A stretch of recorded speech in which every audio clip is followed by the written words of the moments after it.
Translation refer to the process of polymerization of amino acids to form a polypeptide. The order and sequence of amino acids are defined by the sequence of bases in the mRNA. The amino acids are joined by a bond which is known as peptide bond. Formation of a peptide bond requires energy. Therefore, in the first phase itself, amino acids are activated in the presence of ATP and linked to their cognate tRNA, a process commonly known as charging of tRNA or amino acylation of tRNA. To be more specific, if two such charged tRNAs are brought close enough, the formation of peptide bond between them would be favored energetically. The presence of a catalyst would enhance the rate of peptide bond formation. The cellular factory responsible for synthesizing proteins is the ribosome. The ribosome consists of structural RNA and about 18 different proteins.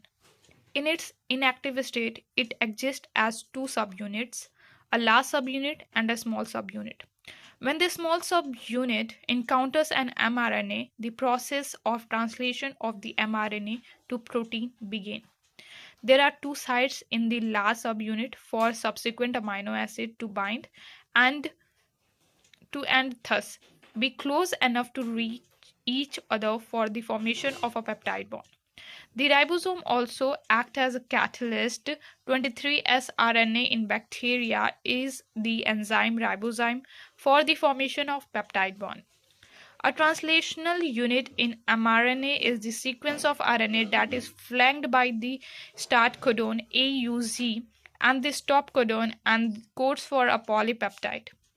An mRNA also has some additional sequences that are not translated and are referred as untranslated region UTR.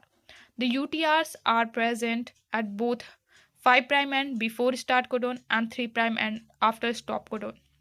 They are required for efficient translation process.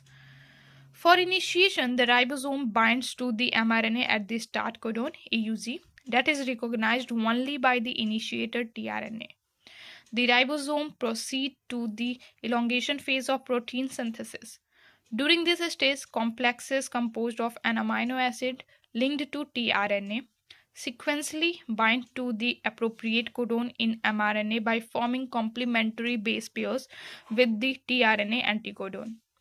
The ribosome moves from codon to codon along the mRNA. Amino acids are added one by one, translated into polypeptide sequences dictated by DNA and represented by mRNA. At the end, a release factor binds to the stop codon, terminating translation and releasing the complete polypeptide from the ribosome.